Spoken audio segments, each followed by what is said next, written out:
Alternate Diploma, a new graduation pathway, with Lori Chestnut, OSDE Pathways to Partnership Program Manager, and Lori Wathern, Oklahoma County Coordinator for OU Health Sciences Center.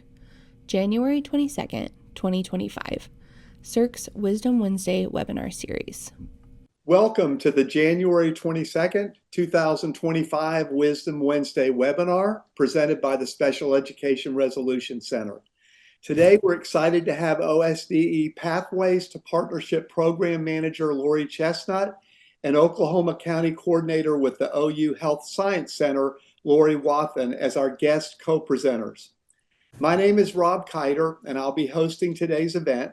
I want to briefly go over a few logistics with you before we get started. Today, we don't have any handouts for you, and you won't be using your audio or video during the webinar. You can engage by using emojis with chat, such as thumbs up or down or raising your hand. If you have any questions for the presenter, you can submit those questions by typing them into the Q&A section at the bottom of your Zoom screen. The panelists will see the questions, and depending on time available, they may be able to address your question. When they're finished with their presentation, we'll try to take a look at whatever questions we've received. We are providing real-time closed captioning during this webinar. You can click on the CC Live Transcript button at the bottom of your Zoom screen to either turn on or off captioning, as well as to adjust the size and other settings. We're also recording this webinar, and we'll be making the recording and materials available on our website for future viewing. Probably in a couple weeks, that'll be on our Wisdom Wednesday page. One more thing, you will receive a short survey at the end of the webinar that we would ask you to complete for us. It will be in your browser after the meeting ends. So I hope that you enjoy today's webinar. And without delay, I'm going to turn things over to Lori and Lori for this presentation. I think Lori Chestnut's going to start us off. Thank you so much. So for our agenda today, first, I'm just going to give you a little bit of background information on the Individuals with Disabilities Education Act, known as IDEA. And then we're going to talk about free, appropriate public education. Just going to give you a little background information in case you're new to special education. And then we will talk about the Alternate Diploma, which is a new graduation pathway for students with significant disabilities. Significant support needs is the term that I prefer to use. And then the best part of this presentation is going to be when you are going to hear a parent's perspective about the Alternate Diploma. So we will go ahead and get started.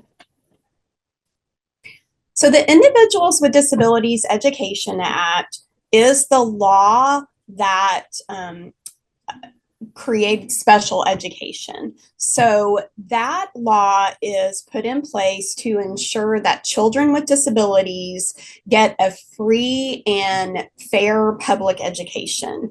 And that includes special services and support to meet their unique needs. So the I, in my opinion, stands for individual. You know, it's all about individualization and what is best for that child.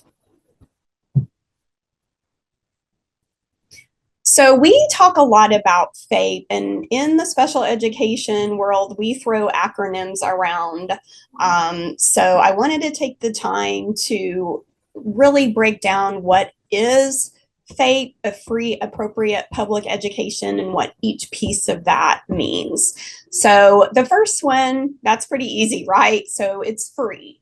That means that your child's education should be at no cost. Now, that doesn't mean that, you know, if they participate in extracurricular activities and there are some membership fees that go along with that.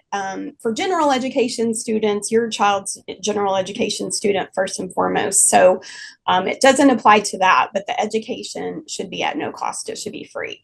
Appropriate means that every child with a disability has a right to an education, again, that fits their unique needs, their specific needs. And the way that appropriate is defined, the way that we determine what those specific needs are, is decided individually, and it is explained in their individual education program. And that is done by the IEP team, which includes the parent and hopefully includes the student or the youth as well.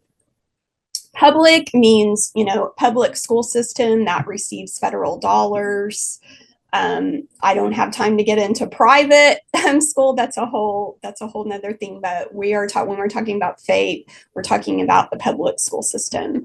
And then education. So children with disabilities who qualify for special education services will get an education that includes that specially designed instruction, special education and services based on their unique needs that is outlined in their individual education program.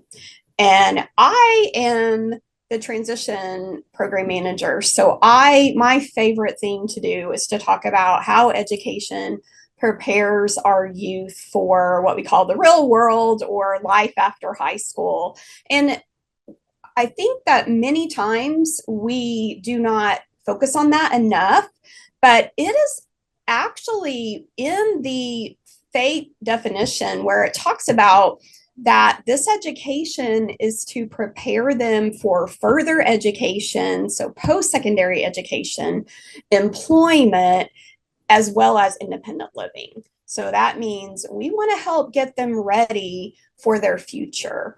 Including more schooling, whether that's at career tech, that's in at college or university, that's in one of our inclusive post-secondary education opportunities, whether that's a job, and maybe they want to live on their own, or even if they're that's not the goal for the family or the youth, they're still living that self-determined life and making their own choices about things. So that's just kind of an overview of what FAPE means.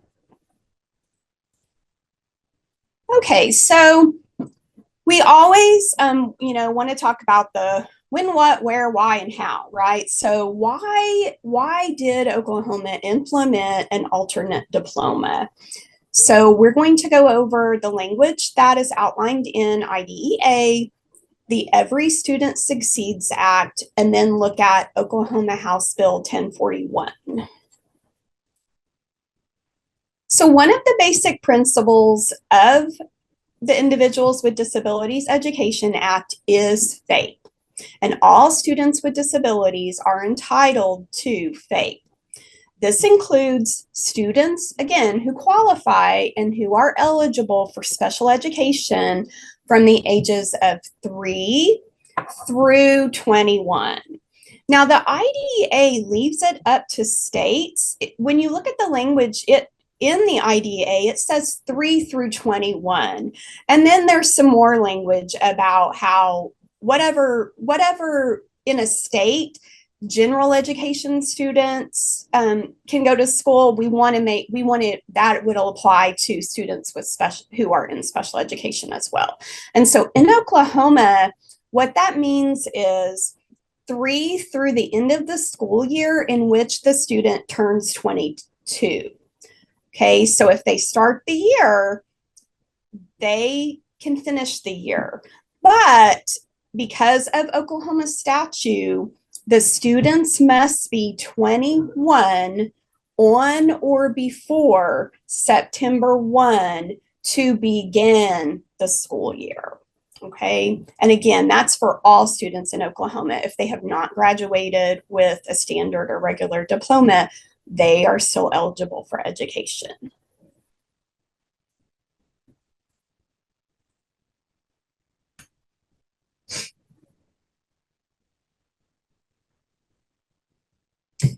Okay, so the IDA goes into, it explains when does special education end? When does FAPE end?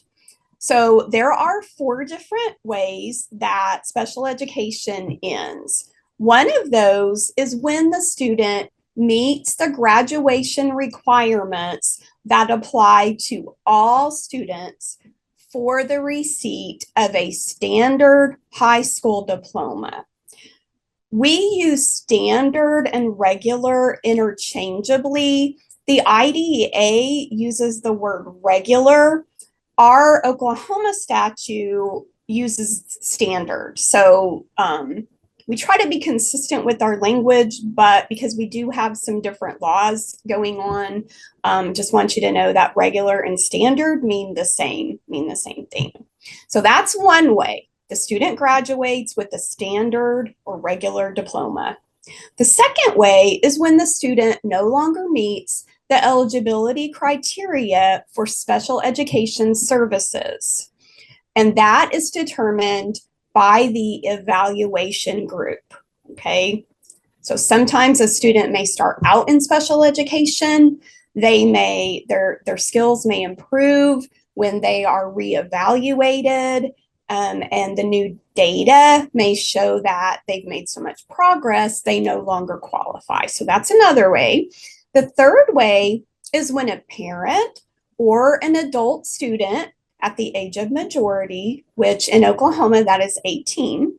So a parent or an adult student can revoke consent for special education and related services. The last way is when the student reaches maximum age. So again, in Oklahoma, that means the end of the school year in which the student turns 22, but the student must be 21 on or before September 1 to begin the school year. So September 1 is that cutoff date.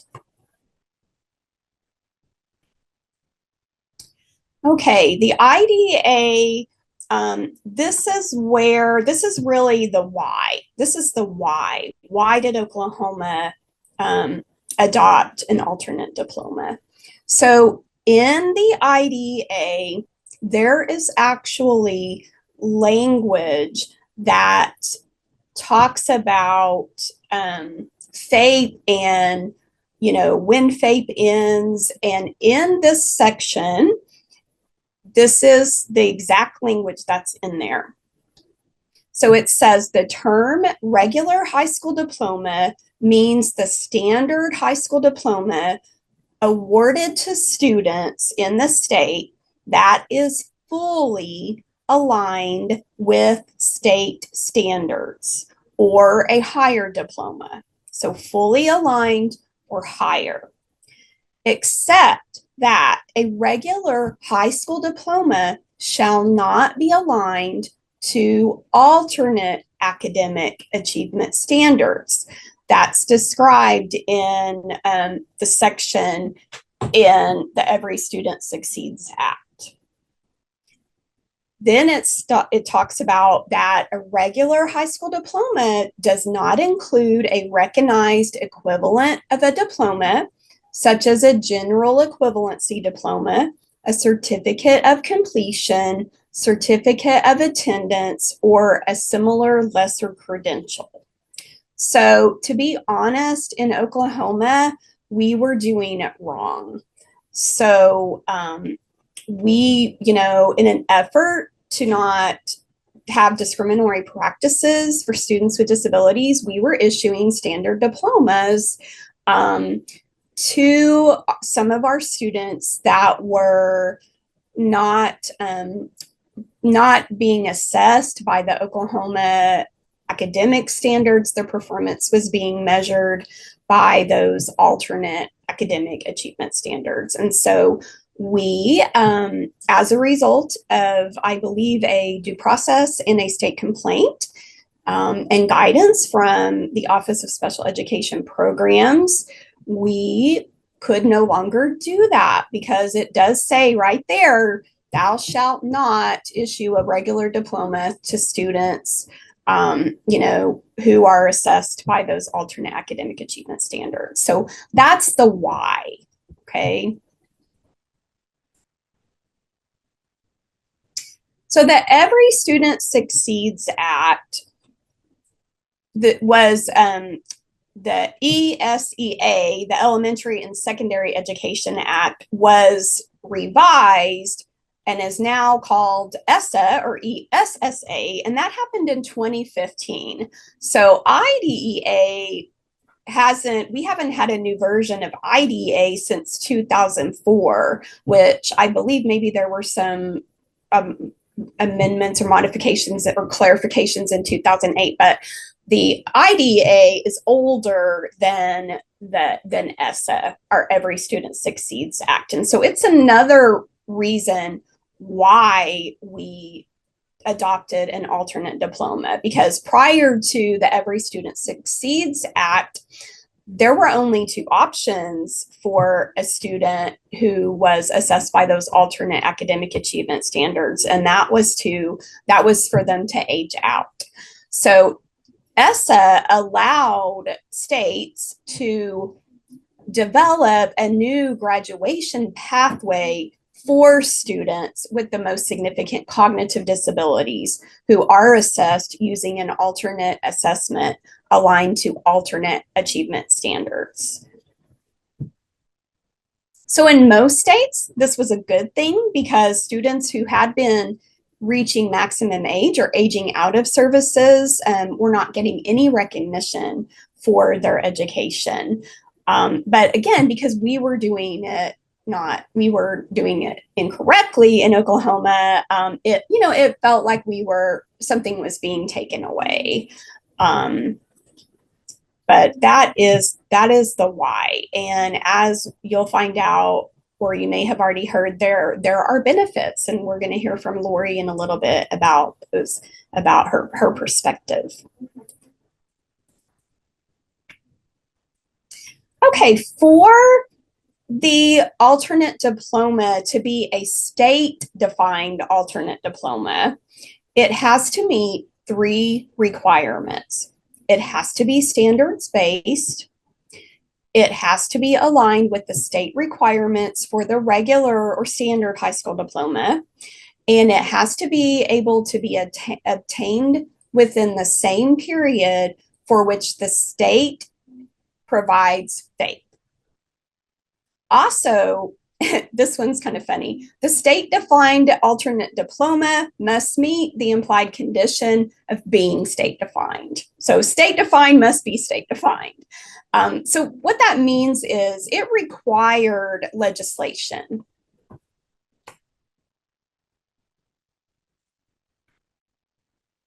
So our legislators passed House Bill 1041, and that amended our graduation statute, and it created a new graduation pathway for approximately 1% of students with the most significant cognitive disabilities who are taught to alternate academic achievement standards and participate in the Oklahoma Alternate Assessment Program, known as OAP.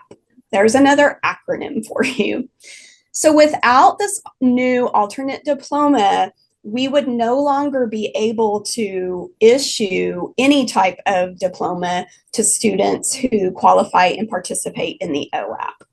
And so we didn't want that to happen. And we are thankful that our legislators, that we now have House Bill 1041. So students, the other great news for schools is that students who receive an alternate diploma, who earn their alternate diploma and graduate, it still counts in their school report card as graduating because it is a diploma. And if you hear anyone call it a certificate or an attendance or anything like that, please politely let them know that it truly is a state-defined diploma and it counts for graduation. So how is the alternate diploma different from a regular diploma? So the difference is we looked at those 4 ways that FAPE ends. And because of that language, where it talks about regular diploma, because a district issued state defined diploma, alternate diploma, is not a standard diploma. It does not end FAPE.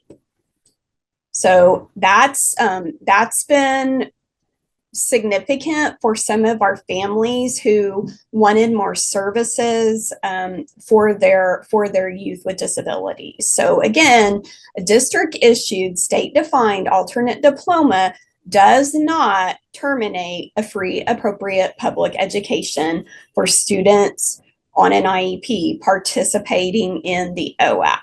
So what that means is, even though they're graduating with their alternate diploma, they can come back and continue to receive special education through the school year in which they turn 22, as long as they are 21 or younger on or before September 1.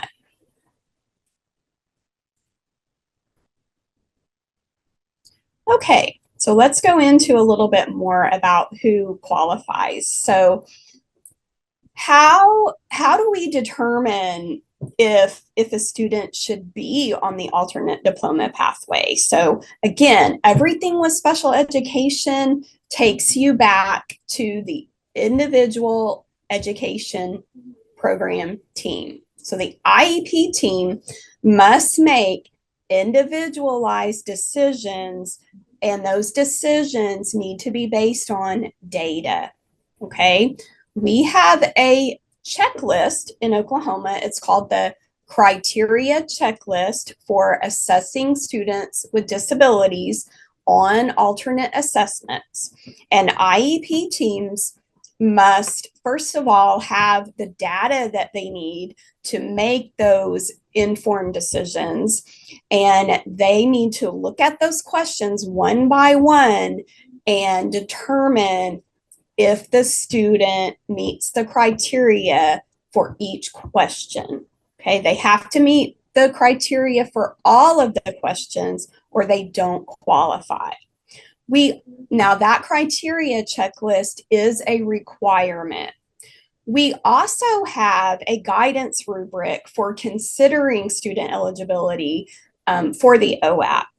That is not required, but it can be very helpful because we know that our students on the OAP, they're individual and they all have their unique strengths and their unique needs. And so even within the population, they're still, they're individualized and they're still different strengths that they have. And so we have those students. We are hearing from our districts that sometimes those students are just right there. And so teams can also use that guidance rubric.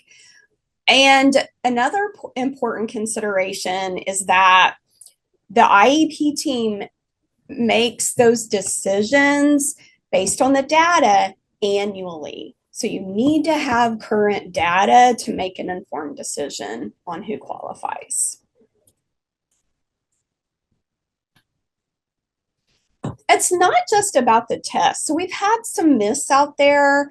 And what we have learned through this process is that we did have some students who truly didn't qualify for the OAP, but perhaps the team thought that they, might not be successful taking the Oklahoma State testing program or the ACT in high school, the ACT or SAT.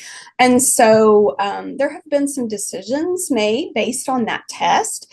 And it's not just about that. And so we're trying to get the word out there that you need to use that checklist. You need to look at that criteria. You need to use current data to make those decisions. And, even if a student, like the example it shows, so let's say that a student qualified and participated in the Oklahoma Alternate Assessment Program that was aligned to alternate achievement standards, and their performance was measured by those alternate achievement standards. So let's say that 9th through 11th grade, that was their courses of study. And then the the team met in, say, March and changed them over to the ACT. So even if a team did that, that wouldn't qualify the student for a standard diploma, because it's not just about the test. Okay, it's about that coursework and how their performance was assessed. So if you have any questions about that, we've had again some misinformation out there about that. So if you have any questions, you are welcome to ask that question during our question time, and or reach out to us for additional clarification. Okay, another huge myth that's out there is that the alternate diploma, that least restrictive environment, doesn't apply to students who are on that diploma pathway, and that is so incorrect.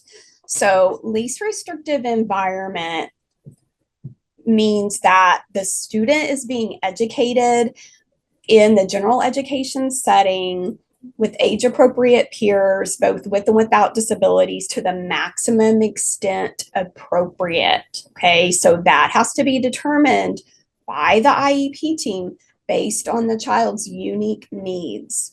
And so our students on the alternate diploma pathway, absolutely LRE still applies to them. Okay, so that's an important thing for IEP teams to remember.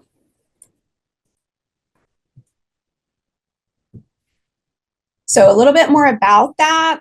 To meet the requirements for an alternate diploma, students may participate in courses of study aligned with alternate standards, essential elements, and or courses of study in which their performance must be measured against alternate academic achievement standards. And so that could be a general education class where they are with their non-disabled peers, but their performance is still being measured by those alternate academic achievement standards. Okay, so we have courses when we're looking at that graduation checklist and we're looking to see what credits a student needs. Courses in the core curriculum can be substituted for those alternate diploma courses.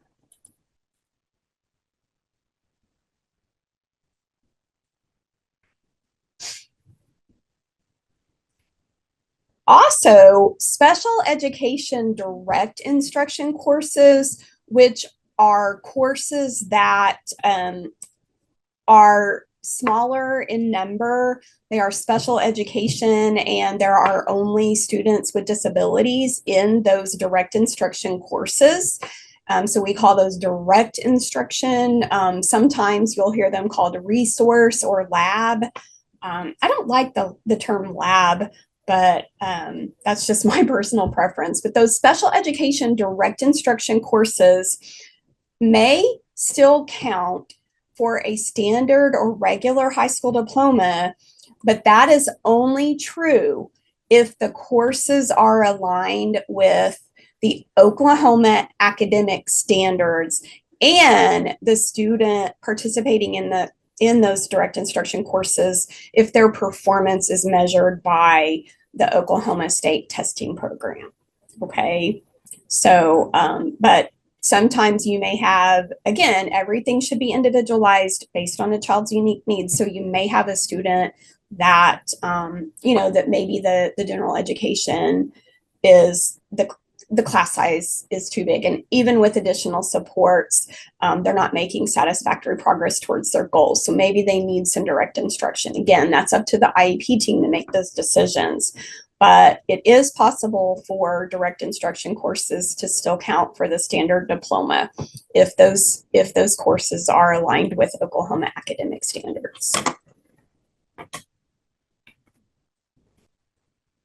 Okay, so we do have, for our pathway, we do have in our legislation requirements for the alternate diploma. So students have to complete a specific set of competencies or curriculum units based on alternate achievement standards. And we have those for language arts, math, science, social studies, and we also have career readiness and life skills. That is something that was new. We had a committee and we heard input from parents and other stakeholders that some wanted more focus on the life skills to help better prepare them for life after high school, and also career readiness. So those requirements were added, as well as arts, computer education, or world language. And then there are always electives, just like students that are in gen ed, that those electives total to 23 credits. Now, I do want to tell you, I wish I had more specific information, but from what I understand, there are some current in the legislature, possibly some bills that may change possibly or alter graduation requirements for all students. We don't anticipate major changes to the alternate diploma, but just stay tuned for that. We don't have all the information for that right now. But this is what it is right now. Okay, then we have personal financial literacy. That is not required unless the team determines it. Because the language in the graduation requirement, when it talks about personal financial literacy, it mentions that standard diploma. However, we highly encourage our IEP teams to be, students need instruction in financial literacy and money management and all those things. So, but as far as a graduation requirement, it's not required for the alternate diploma, as well as the U.S. naturalization test and the CPR requirements. So those are going to be up to the IEP team to determine if it is appropriate for that to be a graduation requirement for a student on the alternate diploma pathway. So we had alternate standards for English language arts, math, science, and U.S. history already through the alternate diploma process. And with our stakeholder input, we now have alternate standards, also known as essential elements, for life skills, career readiness, geography, Oklahoma history, and U.S. government.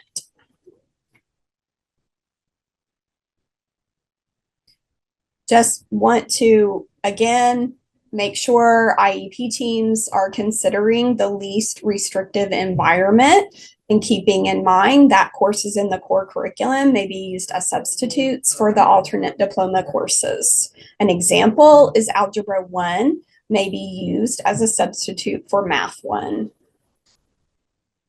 So most students who are on this pathway will graduate with their alternate diploma in 4 years. However, some students may need more time to meet the alternate diploma requirements. So it is possible that a student might be enrolled in alternate diploma courses necessary for graduation, as well as extended transition courses. This is what is a little different. So when is the alternate diploma issued? The alternate diploma is conferred when the student completes the required courses for graduation with the alternate diploma. So the student is allowed to participate in graduation ceremony with their other graduates from their cohort. So their senior year. The goal is that most students that are eligible for the alternate diploma earn their credits at the same rate as their age peers, graduating in 4 years. However, we know that there may be unique circumstances based on the child's unique needs. And so there's always going to be the opportunity to, for them to have more time, as long as they haven't reached maximum age.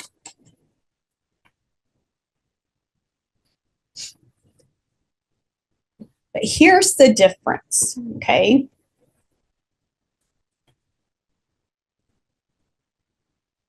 So again, once the students earn their alternate diploma, FAPE is not going to end.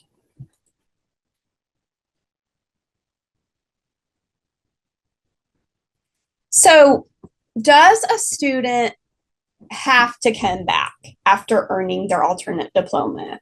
So they're going to earn their alternate diploma probably in 4 years, but they may need a little more time, but they're still eligible for more services. So that's going to be a decision of the IEP team. That's going to rely heavily on the preferences of the students and families if the student is going to continue enrollment after earning their alternate diploma. So we want to consider what are the students' post-secondary plans and the goals of the student and the family. So the IEP team might determine that the student has adequate post-secondary plans and isn't going to continue in their high school that they were attending. The team might determine that a student will continue for 1 year or more, or until the student reaches maximum age. So another thing is that as long as the student hasn't reached maximum age, that if the student doesn't return, but then say a year passes and post-secondary plans haven't maybe worked out like we thought they were, as long as the student is 21 or younger on that September 1, they may still come back and continue their education until they reach maximum age. So there are some things that are different. We have some courses that can show some options. Again, this needs to be based on the students and the district's needs. Districts don't need to offer all of the courses. What's different about the extended transition courses is that because the students already graduated with their alternate diploma, the grading is just pass-fail. Okay, here's, we'll go over a couple of examples of what that might look like. So let's say that scenario 1, the student graduates with their alternate diploma and gets accepted into Sooner Works in Norman or Opportunity Orange at Oklahoma State. So this is an example of an inclusive post-secondary program, which is a college program for students with intellectual and developmental disabilities. So in this case, if the student is going to attend an IPSI program, let's go with Sooner Works. I'm an OU fan. I'll have to give Dr. Rob a hard time about that. But let's say they're going to go to an IPSI program. Then the student will not return for FAPE. Okay, or let's say that in scenario 3, the student will participate in a high school project search. So in that case, because the project search is a high school project search, which is an internship, then the student would return for FAPE. So those are just a couple of examples of what it could look like. Again, based on the individual, not only needs of the student, but as well as that family input and the youth input of what do they want? What are their goals? All right, students are still enrolled. They're still, attendance still has to be taken. Okay, I'm not going to go into all of this. If you're a school person, you can go back and this mainly pertains to our districts, but we still need our students who are attending our extended transition programs to come to school. Attendance still counts. All right.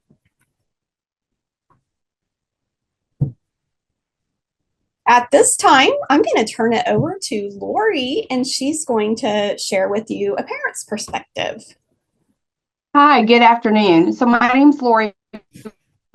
Lawson. I'm the Region 3 coordinator at Sooner Success at the OU Health Science Center, but I'm also a parent. I'm raising a 22-year-old son with Down syndrome who has been afforded that opportunity for additional years in high school to work on transition activities. And so that's a little bit of what I'm going to cover on these next few slides. Next slide.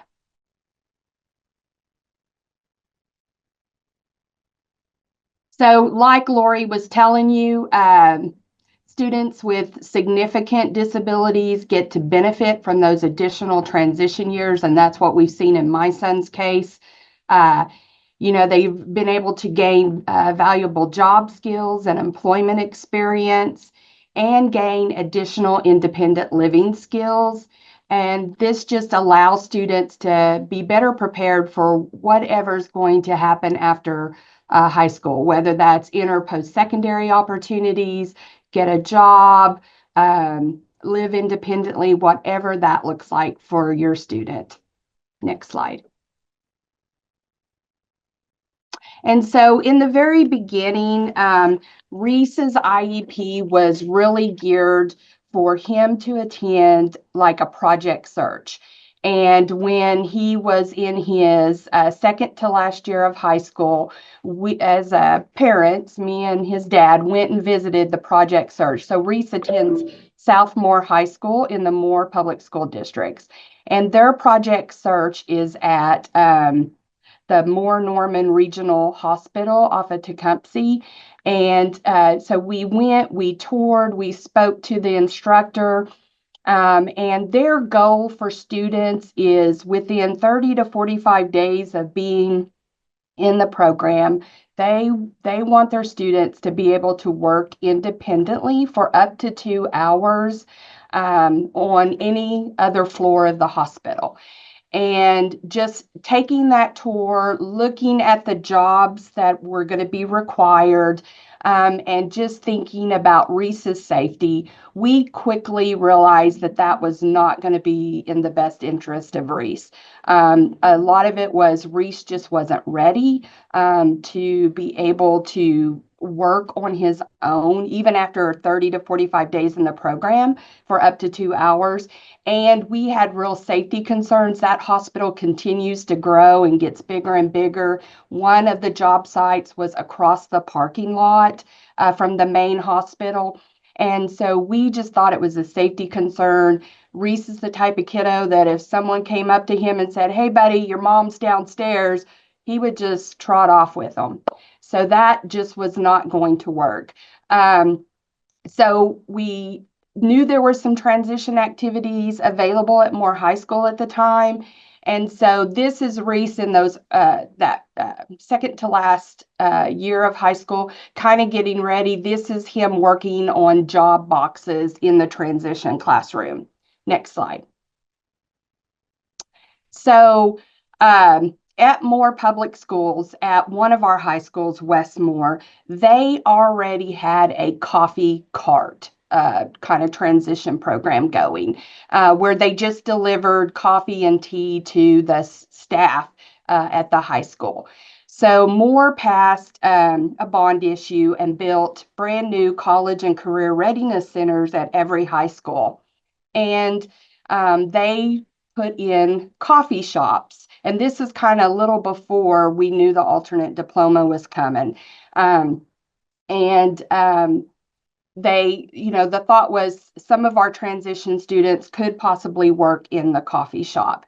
And so this is Reese's senior year of high school, and just really getting ready for that coffee shop to open. Southmore was the very first location that opened. And this is just getting them ready to pour the right amount of coffee or tea or lemonade into the cup and putting the lids on tightly so that they don't spill. Next slide, please. So this slide is we opened up the coffee shop, and lo and behold, the state did the alternate diploma. And so the first year of the coffee shop being opened, we did not have coffee equipment. So the students ended up making flavored tea and lemonade during the students' lunch hours, and then in the afternoon delivering to staff.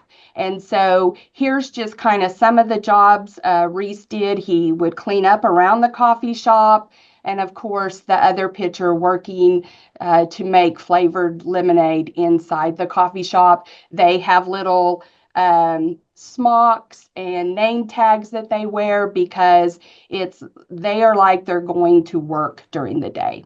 And they're still a student, but they're actually going to work. Next slide, please.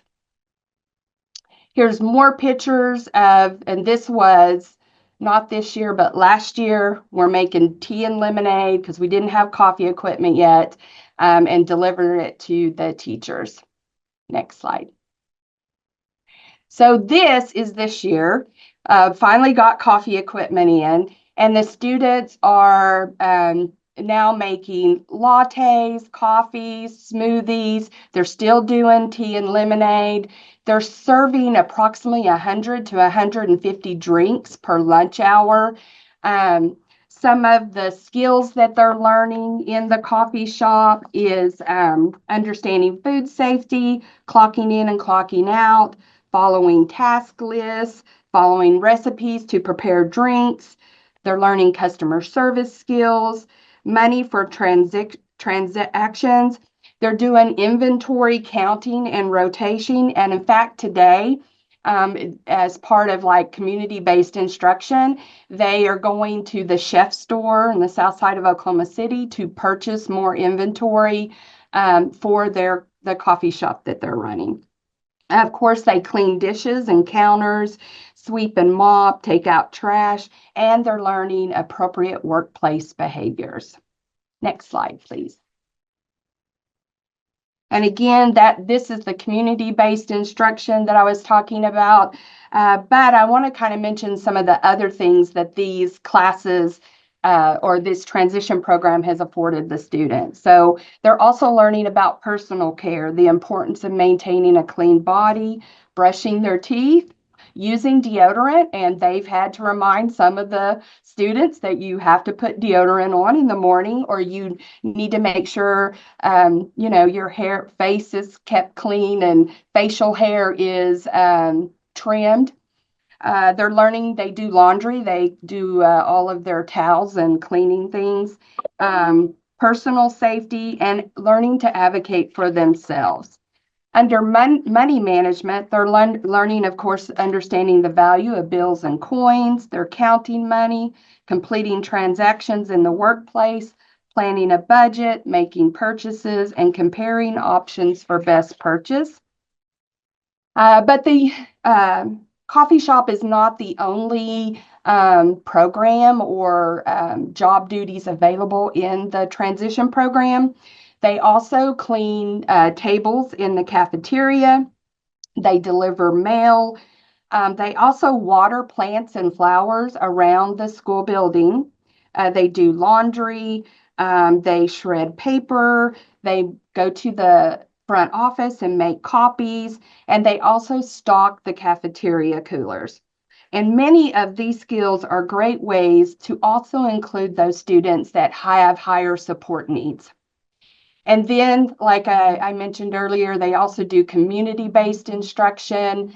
They're going out to shopping in restaurants, making healthy choices, ordering their own food, making sure we're behaving appropriately in restaurants or out shopping. They're visiting community agencies, so they have been to the food bank, the regional food bank. They also went and took a tour of the Amazon facility. And then, of course, recreation. They went out to the Oklahoma City Zoo and worked in the flower beds at the Oklahoma City Zoo. And so just all kinds of different things for them to get out. They went down to Norman and visited Sooner Works and they took public transportation in Norman. They also went and visited Not Your Average Joe coffee shop, which employs individuals with disabilities. And these students working in the coffee shop at Moore are getting really good experience that hopefully can transition maybe to employment at Not Your Average Joe or another coffee shop or restaurant type environment. Next slide. And I think that's it for me. Thank you.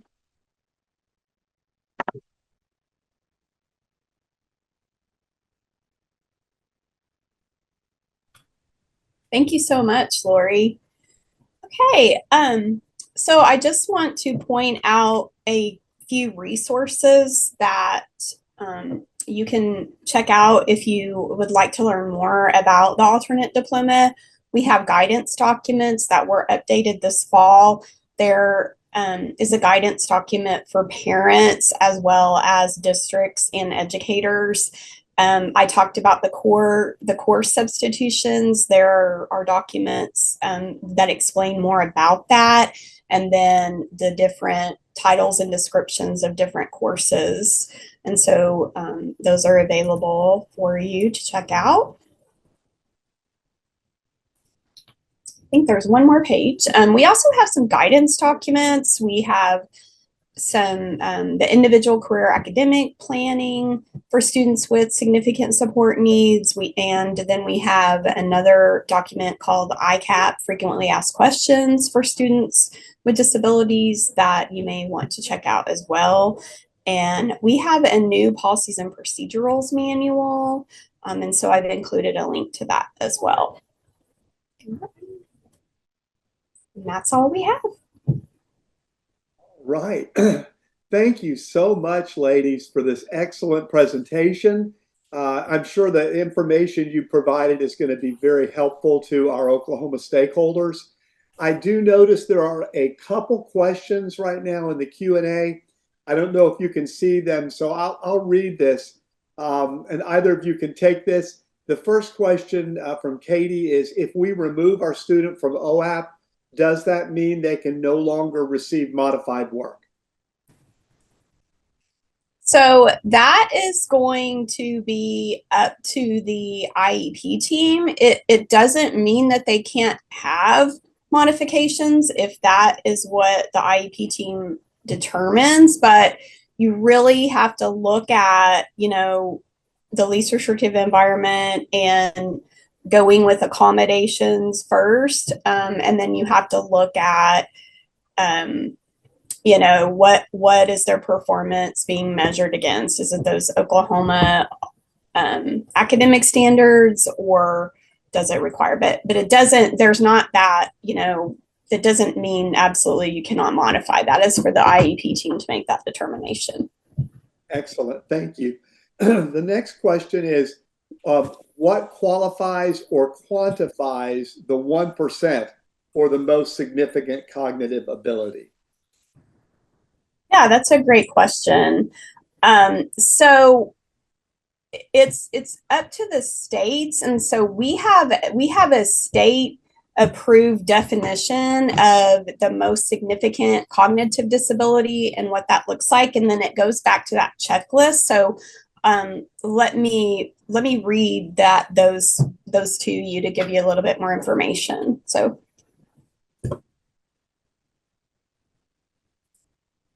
okay, so that criteria checklist that I mentioned, the first question is, does the student have significant intellectual disabilities? Does the student have significant adaptive behavior deficits? Does the student's IEP require alternate academic achievement standards? Okay, or their performance is measured against alternate or by alternate academic achievement standards in content areas? Does the IEP team feel extensive family and or community supports will be a lifelong requirement regardless of modifications, accommodations, or adaptations implemented in the student's program?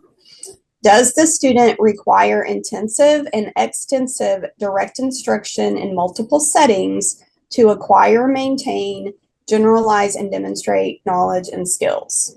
Okay, so really important is that it should not, those decisions are IEP team decisions, and we don't make those decisions based on a certain category that the student may have, or not on absences or one IQ test.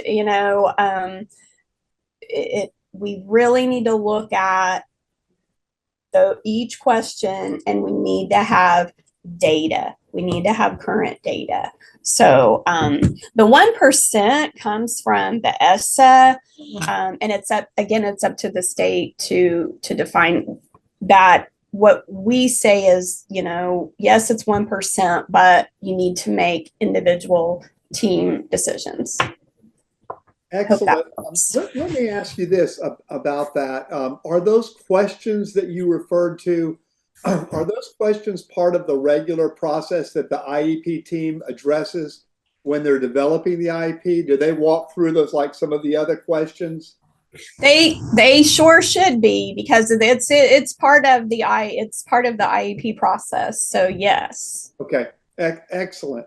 And thank you for those of you that ask these questions. If anyone else, while we're still here, has a question, please go to the Q&A and type that in. We'll see it come up. But until we see somebody else, I have a few other questions. Maybe a couple questions for Lori Wathen. Lori, let me ask you, and I think you shared some of this in what you were saying, but what factors did you consider in determining to enroll Reese in the extended transition program at school versus another post-secondary program? I think you mentioned safety was something, but were there other factors? Right. It was safety and support needs. We just did not feel like, as parents, and we also talked about it as an IEP team, that him coming back to the high school for those transition services was going to be in the best interest for Reese. And I was just so happy that there was, somewhere else, and that he was going, because I was really so concerned he's going to miss out on all those job skills.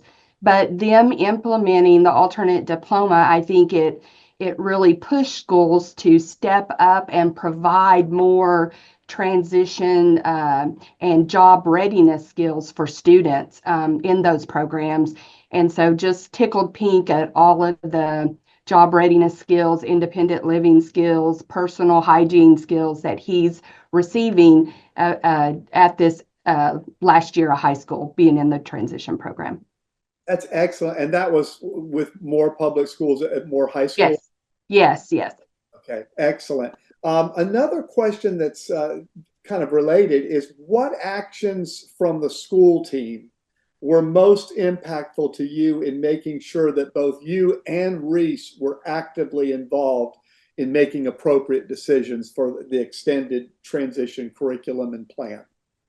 Sure. So the whole IEP team and the IEP meetings, just really discussing what's best for Reese, putting those goals and objectives in the IEP as to what we, wanted to achieve from him participating in the transition program. Excellent. And it's a discussion that you've had going along, right? It's been... Yeah, absolutely. I get texts and pictures from his transition teacher, high fives when he does something good. Sometimes it's those texts or emails when something ain't going so great, when he's not listening at school to what his teacher's telling him to do. So yeah, it's Excellent. That constant, that parent teacher constant communication that you really need to, have the best results for your students. So you've had a really collaborative partnership, which Yes. is fantastic. All right, thank you. And then Lori Chestnut, a couple maybe final questions here. First, as an SDE employee, what difficulties have you seen from school districts in their understanding of alternate diploma versus regular diploma? And what guidance have you had to provide to reframe that understanding? I know you mentioned something. Yeah, that's I kind of call them the myths that are out there. the Oklahoma Alternate Assessment Program was never meant to be for students who may not score well on the ACT. But I always believe that they had good intentions, because I was a special educator for many, many years, 20 years before I came here. And I get not wanting to put your student in a position where they may not feel successful.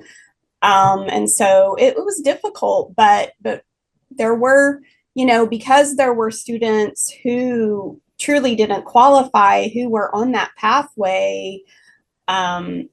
We just had to develop a lot of guidance documents, and our director, Sherry Coates, was instrumental in developing those, guidance briefs for districts and educators. And we just had to just get the word out there and continue to, make sure that everyone is getting the correct information, our families and our educators and other professionals. The other one is the least restrictive environment. That because a student is on the alternate diploma does not mean that least restrictive environment no longer applies. So we've had to develop additional guidance, and we had our policies and procedures had been revised in 2022. And then we went back last year and included all of our alternate diploma guidance in our new policies and procedures, as well as some other changes. And so we added some additional language to strengthen that least restrictive environment piece of it. So. Excellent. Well, that's really helpful. And then one additional question.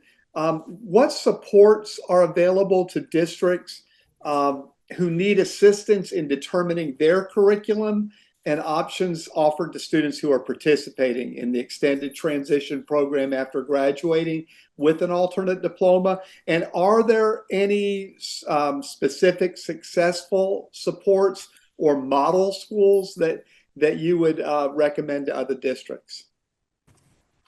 Yeah, so that's a great question. So at the State Department, because we don't have there's a whole process to go through, state approved curriculum. So we don't have that for the career readiness and the life skills. So, but we are strong believers in, you mentioned, example schools. We're really strong believers in districts can learn from each other. And so we have hosted alternate diploma collaboratives and had different districts share their successes, even small successes. And so at those collaboratives, they have shared some curriculum that they have had success with. And so I can tell you that, again, this is what the district shared, not what we're not recommending it. We're just sharing that the districts had shared. One of them was Teach Town, another one was News to You, another one was Oteka.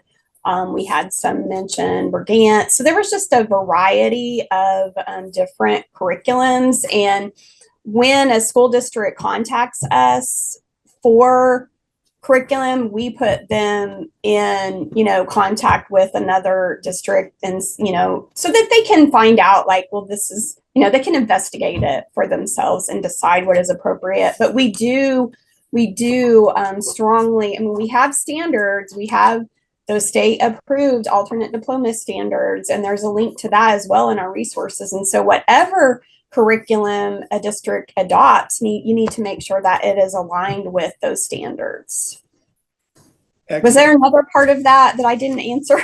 No, I don't think so. Okay. And then, of course, we heard from Lori Wathen about what she's experienced in more public schools. That experience there that's been very positive, a collaborative partnership. Yes, I hesitate to mention certain districts, because we really have some phenomenal things going on across the state. But if they would like more information, we do have some districts who have agreed for us to share their contact information. So we encourage them to come and visit, and and we have means where they can get, like we can pay for a substitute or something like that for them to go visit other programs. And we also have Claudia Beckner, a transition specialist that she's a wealth of knowledge. And we now have she's part-time, but her role is specifically to support districts, and so they can call, ask questions. She's gone to the Panhandle, I think, like she's gone all over the state, and as well as provided meetings, virtual meetings, and lots of emails with more resources. So excellent, thank you. I'm looking here, I don't see any additional questions. But I do thank those that did provide a question, and I thank our presenters for this great presentation and responding to these questions with some real helpful information.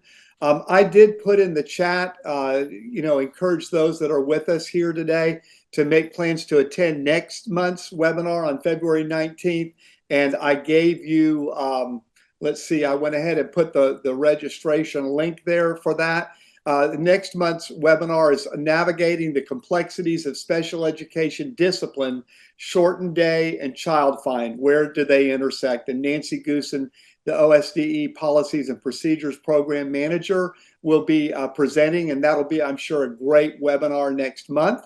Also, just to say to the ladies, anything else the two of you would like to share that you're thinking about as I'm talking on the way as we leave today? Thank you for this opportunity.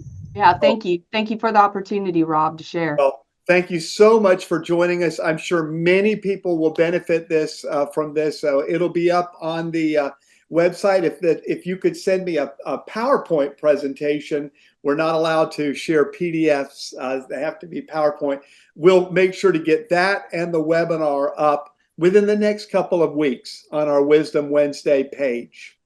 So want to thank you ladies, and thank everyone for attending today, and we look forward to seeing you again next month, February 19th. Have a great afternoon, everyone. Thank you.